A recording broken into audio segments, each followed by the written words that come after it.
దక్కాయి. రైట్. శ్రావణ్ కుమార్ గారు మీట్లో ఉంది అన్మిట్ చేయరా? Clear sir. రైట్. ఏదైతే నమస్తే.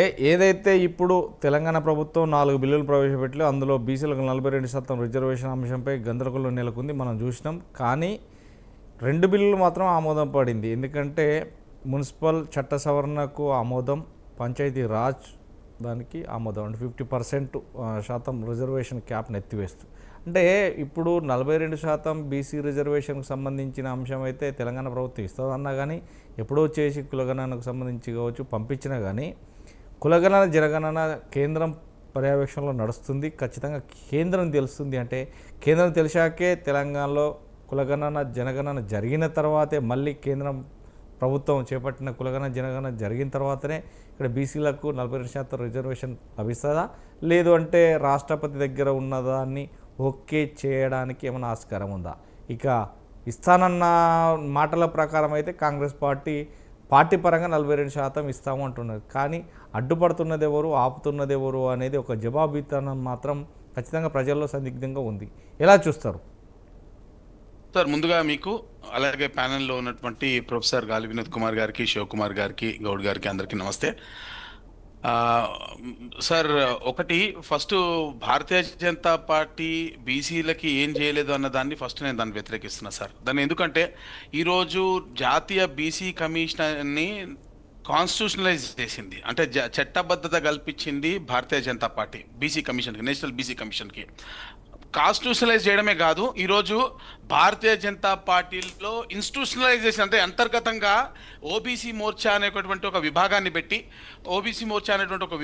పెట్టి దానికి డాక్టర్ లక్ష్మణ్ గారిని జాతీయ అధ్యక్షుల్ని చేసి, ఆ జాతీయ అధ్యక్షుల్ని కూడా పార్లమెంట్ సభ్యుల్ని చేసి భారతీయ జనతా పార్టీలోనే అత్యున్నత స్థానంలో ఉన్నటువంటి సెంట్రల్ ఎలక్షన్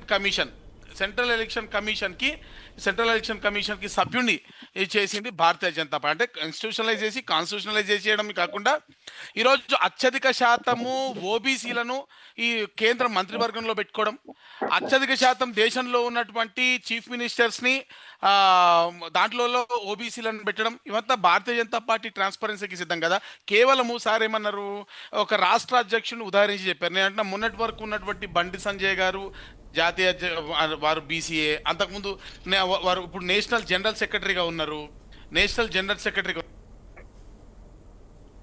వారు ఇప్పుడు నేషనల్ జనరల్ సెక్రటరీగా ఉన్నారు. అట్లనే మీకు భారతీయ జనతా యువ మోర్చాలో గత 2 తరాలుగా ఉన్నటువంటి వాళ్ళందరూ కూడా యువకులంతా కూడా బీసీలకే అత్యధిక స్థానం ప్రాధాన్యం ఇస్తుంది. ఓబీసీ మోర్చా అనేది మీకు చెప్పినట్టుగా ఒక పెట్టడమే కాదు, మా దగ్గర ఉన్నటువంటి అనేక నామినేటెడ్ పోస్టులలో కూడా అత్యధిక శాతం బీసీలకి ఇచ్చింది. మీరు లెక్క చేయండి. మీరు ఒక ఫిలిం సెన్సార్ బోర్డు నుంచి మొదలు పెట్టుకుంటే అనేకమైనటువంటి నామినేటెడ్ పోస్టులను కూడా బీసీలకు ఇచ్చినటువంటి పార్టీ భారతీయ జనతా పార్టీ. ఇంత చేసిన తర్వాత కూడా కాబట్టే ఈరోజు బీసీలంతా కూడా భారతీయ జనతా పార్టీ పక్షాన ఉన్నారు. అయినప్పటికీ కూడా బీసీలకు భారతీయ జనతా పార్టీ ఏం చేయట్లేదంటే మరి వారు ఒక్కసారి పునరాలోచించుకోవాలని నేను మాట్లాడుతున్నాను, నేను కోరుతున్నా. ఎందుకంటే ఇంతవరకు చట్టబద్ధ కల్పించిన వాళ్ళు, కాన్స్టిట్యూషనలైజ్ చేసిన వాళ్ళు ఎవరు లేరు. మీరు వారు చెప్పినట్టుగా మండల్ కమిషన్ దాదాపు దశాబ్ద కాలం మండల్ కమిషన్ ప్రతిపాదనలను 20% బీసీలకు ఇవ్వాలంటే దాదాపు దశాబ్ద కాలము దాన్ని వాయిదా వేసి తప్పనిసరి పరిస్థితుల్లో పివి నరసింహారావు కాదు, విపి సింగ్ గారి ప్రభుత్వంలో వాళ్ళని ఒకసారి కరెక్ట్ చేద్దాం అనుకుంటున్నా సార్ని. పివి నరసింహారావు గారు అది విపి సింగ్ గారి గవర్నమెంట్లో మళ్ళీ దాన్ని ఇంప్లిమెంట్ చేయాల్సి వచ్చింది మండల్ కమిషన్ని. కాబట్టి అటువంటి చిత్తశుద్ధి నుంచి ఈరోజు పూర్తిగా బీసీలతోనే కంప్లీట్గా వ్యవస్థ. ఈరోజు భారతదేశ ప్రధానమంత్రి ఒక బీసీ, మీరు ఆలోచించాలి. ఈరోజు మహిళలకు బీసీలకు పెద్ద ఎత్తున పీటే వేసి ఈరోజు ఒక కనీసం ఇప్పుడు ప్రెసిడెంట్ ఆఫ్ ఇండియా స్థాయిలో ఏ రోజు కూడా వాళ్ళు ఒప్పుకోలేదు. మైనారిటీ, ఎస్సీ, ఎస్టీ ప్రతి సామాజిక వర్గానికి చెందిన వాళ్ళని తీసుకొచ్చి ఈరోజు ఉపరాష్ట్రపతిగా కూడా ఒక బీసీ సామాజిక వర్గానికి చెందినటువంటి వ్యక్తిని ఈరోజు పెట్టినటువంటి పార్టీ భారతీయ జనతా పార్టీ. ఇంత చేసి మళ్ళీ భారతీయ జనతా పార్టీ పైన బటకాలు చేయడం అనేది నేను యాక్సెప్ట్ చేయను. కాబట్టి సార్ వారు కరెక్ట్ చేసుకోవాలని ఒకటి నేను కోరుతా ఉన్నా. 2, గవర్నర్ గారి పరిధిలో ఉన్నటువంటి 4 బిల్లు ఏందనేది నాకు పూర్తి స్థాయిలో ఏ బిల్లు ఏం చెప్తుంది అనేది ఇప్పుడు మనం దాన్ని డిస్కస్ చేయలేము. కానీ గవర్నర్ గారి అధికారాలు, విచక్షణాధికారాలు గవర్నర్ గారికి ఉంటాయి. దానిపైన ఒక పొలిటికల్ పార్టీగా మనం కామెంట్ చేయడానికి అవసరం లేదు. కానీ వారు ఇంకోటి కూడా చెప్పారు, యాక్చువల్లీ క్యాప్ 50% క్యాప్ తీసేశారు అని. లేదు, మీరు అర్థం చేసుకోండి. ఆ లాస్ట్ టైం ఒక జడ్జిమెంట్లో కూడా ఇచ్చినటువంటి జడ్జిమెంట్లో కూడా ఈడబ్ల్యూఎస్కి సంబంధించినటువంటి జడ్జిమెంట్ ఇచ్చినప్పుడు 50% క్యాప్ అనేది ఎస్సీ, ఎస్టీ, బీసీలకు సంబంధించిన వాటికి మాత్రమే వర్తిస్తుంది, ఈడబ్ల్యూఎస్కి వర్తించదు అని చెప్పి ఆ ఒక స్పెషల్ కేసు కింద పరిగణించిన సందర్భంలో మనం 50% క్యాప్ కంప్లీట్గా ఎత్తేసారని అనుకోవడానికి కూడా వీల్లేదు. కాబట్టి ఈరోజు ఒకవేళ నిజంగా గవర్నర్ గారు 50% క్యాప్ ఎత్తేస్తూ దానిపైన సంతకం చేసినట్టు చాలా గొప్పగా ఆశించదగ్గ విషయమే కదా, చాలా గొప్ప విషయం అది. దాన్ని మనం గుర్తించకపోతే ఎట్లా? గుర్తించాల్సిన అవసరం ఉంది. చాలా పెద్ద విషయం ఇది. ఇన్ఫ్యాక్ట్ ఇది చాలా పెద్ద విషయం. 2 ఇవన్నీ అసలు రిజర్వేషన్లు చట్టపరంగా అవుతున్నాయా కాదా అన్నది పక్కన పెడితే, ఎస్ 100%గా అధికార పార్టీల చేతిలో భారతీయ జనతా పార్టీ ఏ విధంగా అయితే చేస్తుందో కాంగ్రెస్ పార్టీని కూడా ఇన్స్టూలైజ్ చేయమనండి. బీసీలకు అత్యధిక శాతం కార్పొరేషన్ టికెట్లు ఇవ్వనండి. అత్యధిక పోస్టులు ఉన్నాయి కదా, నామినేటెడ్ పోస్టులు ఉన్నాయి, వాటిలో ఇవ్వనండి బీసీలకు. ఇప్పుడు ఇచ్చేటువంటి టికెట్లలో కూడా 42% కాదు 50% టికెట్లు ఇవ్వనండి.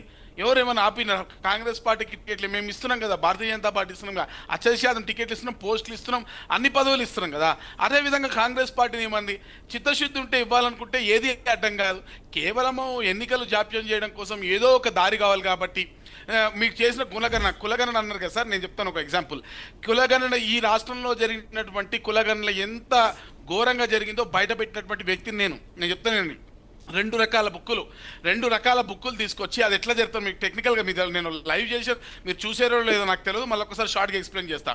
ఒక బుక్లో ఏ విధంగా ప్రింట్ చేస్తారంటే, బుక్కుల్లో హిందూ అయితే కోడ్ 1, ముస్లిం అయితే కోడ్ 2, ఇంకోళ్ళు అయితే కోడ్ 3, అట్లనే క్యాస్ట్ ఓసీ అయితే కోడ్ 1, బీసీ అయితే కోడ్ 2, ఎస్సీ అయితే కోడ్ 3, ఎస్టీ అయితే కోడ్ 3, ఇట్లా కోడ్లు వేస్తారు.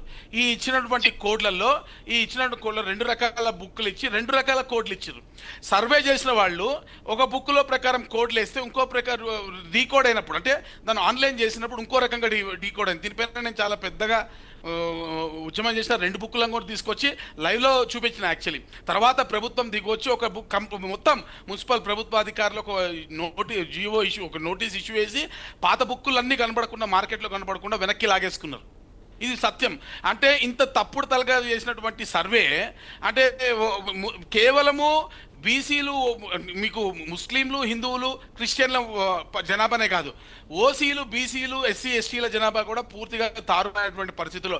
దానికి ఉదాహరణ నేను చెప్పింది ఫస్ట్ సర్వే చేస్తున్నప్పుడు లైవ్ ఎన్యూమరేషన్లో లైవ్లో పట్టుకొని నేను చూపించినటువంటి పరిస్థితి. తర్వాత మీకు క్లియర్గా తెలిసిపోతుంది కదా, బీసీల శాతం తగ్గిపోయింది కదా.